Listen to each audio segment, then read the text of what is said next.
Në një zhvillim të pazakont politik në Shtetet e Bashkuara të Amerikës, Senati Amerikan ka miratuar unanimisht një projekt ligj për financimin e shumicës së aktiviteteve të Departamentit të Sigurisë Kombëtare, gjatë një seance të rrallë që u zhvillua gjatë natës.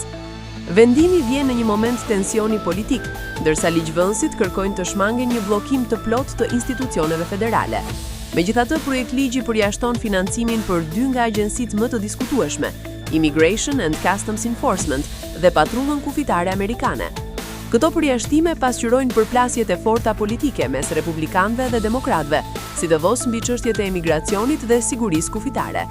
Demokratët kanë kërkuar më shumë kontroll dhe kufizime mbi aktivitetet e këtyre agjencive, ndërsa republikanët kanë insistuar në rritjen e fondeve për to.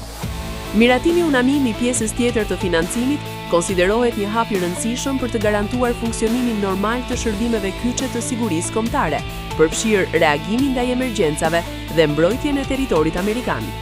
Ndërkohë, çështja e financimit për ICE dhe patrullën kufitare mbetet e hapur dhe pritet të rikthehet në qendër të debatit politik në ditët në vijim.